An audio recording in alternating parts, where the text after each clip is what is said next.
That's a wrap for me on week 2 of the side quest. We're going to go over some like fun footage in a minute, like showcase some champions that I used against Quicksilver, the one-shots, because I did get my one-shots, which is very important.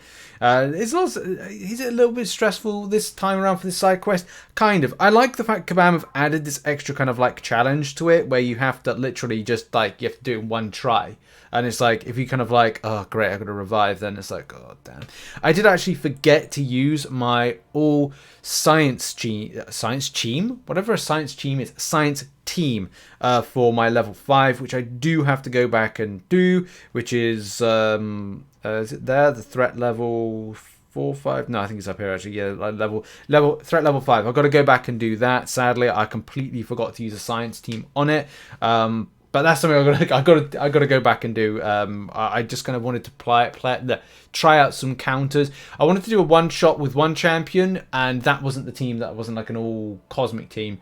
I then went back and did the all cosmic team, and now I've got to go back and do the all science team. Now I could have opted for doing the last try that all science team, but I wanted to try out 2 champions. The first time around was all about doing the cheese option and cheesing it with Archangel. The second time was all about trying to do a one shot. I didn't need to do a one shot. I already did the one shot, but I wanted to try a one shot with Odin.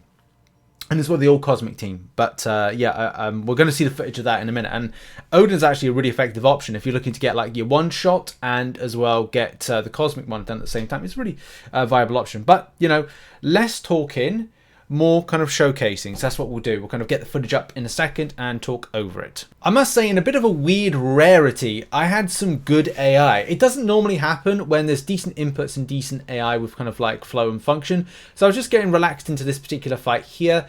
That degen tick is not too great, but once you kind of like, I got rocking and rolling with Hercules, with doing like some shallow intercepts. I kind of like really was feeling the momentum, like there, first shallow intercept, second shallow intercept. And again, just like watching the AI, I knew that it was going to throw a special there. But again, nice shallow intercept right there. And this is like, sometimes I can play like this. I know some people are like, no, you can't properly play the game, Richard. Well, sometimes I can kind of like, if I get some good AI, things do be good. When I get terrible AI, things don't be so good. This is like a less than aggressive version of me playing Hercules. It's not normally the way I like to play. I do like to play, relatively aggressively with that. But it just depends on AI. Like you can rush towards it and find you being absolutely clapped in the face. I was gonna say your cheeks are going to be clapped. What am I talking about? But yeah, like you can just find that like some things can go your way. The AI can be quite defensive, quite passive, and can be quite frustrating. And it just annoys me as a player to kind of like see that. There, I was a bit cheeky with that. But I was just waiting to take down there.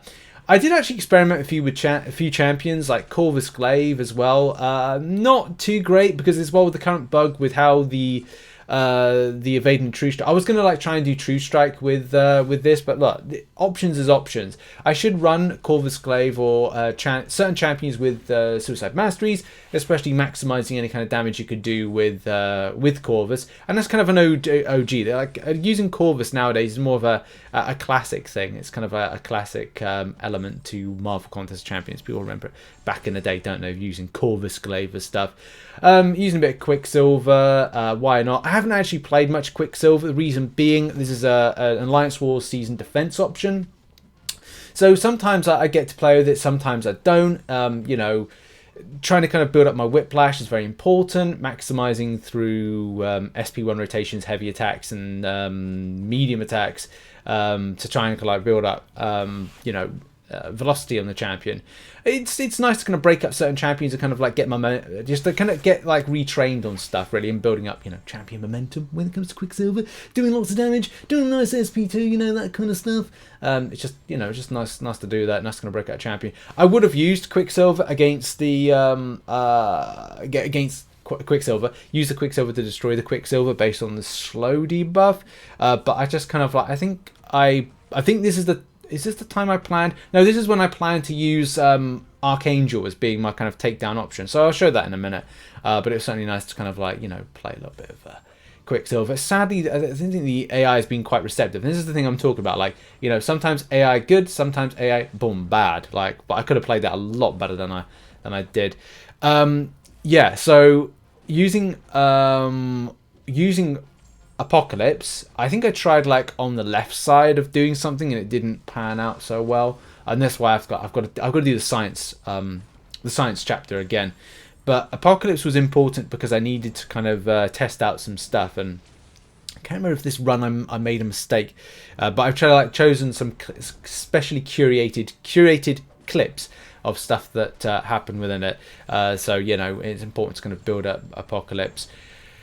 However, though, wasn't using him quite so much because of, again, this issue from persistency from champion abilities. So not about building up persistency on the champion becoming Horseman, but from a point of view of using things like the evade charges or immunities or things, and disorient immunity, which doesn't really counter for some of the champions you face off against the route, but definitely counts for stuff if you get bled or you know, you need functionality. But yeah, wasn't really using him too much because it's all about science and cosmic champions. Any case, moving on to the boss, let's kind of end with that.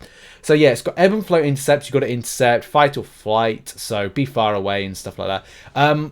Inputs. This is when inputs are bad, especially I think for this AI. In that swipe back going to a block, it's kind of it's just not there anymore. It's just not there. Any case, keeping that SP1 rotated because a true strike was a good way to kind of like suppress the evade, which you can see right there. Get a nice little intercept in order to kind of like get that Fury passive, and a good amount of damage was enjoyed by all. But I've got to be very, very careful. That unstoppable is great, by the way. But I just found, again, like this particular AI with the Quicksilver, by the way, big SP2, should have done a parry heavy first off, but it is what it is. In any case, that's an option. My favourite one was the cheese option with Archangel. I'm going to wrap up this this little showcase as quickly as possible. So we'll just go quickly over to Archangel. Yeah, get lucky, I think, with that one. But yeah, look, this champion, as soon as you get rocking and rolling with it, it's just cheese. Like, we're going to get like a neurotoxin there. That's 3 neurotoxins. Could have been aggressive there, but I just don't know what's going to come at me. And knowing how things roll in the past, sometimes you get good AI, sometimes you don't, being a bit too cautious. You need to get that. The thing is, it didn't really matter that I didn't get any kind of like intercepts, because look, a neurotoxin is just completely destroying. It just cheesed it. Like, it just totally cheesed that particular fight. So, yeah, good on APOC, Archangel, Horseman. Nice, easy, cheesy fun. Yeah, which weird, because I thought this week would be really, really annoying for me, and I wouldn't play as kind of like as any shape or form as well as I should do. But it was actually not too bad. It's not too bad. A bit AI scuffed, but it's a little bit better. I don't know why. Maybe some of the champions are a bit kind of like AI profile tuned down. Don't know. In any case, that's a wrap for me on week 2. I do have to do one more of the science in level 5, but just wanted to showcase some champions that worked well, were fun, and yeah, find those counters, slow debuff, true strike to take on that pesky Quicksilver. I wish you good luck in the grind. Check out some other content located on screen. I might be live streaming some Thronebreaker difficulty later on today. Sadly, no EOP. I need more stash. In any case, cheers everybody. Have a great day. Bye bye.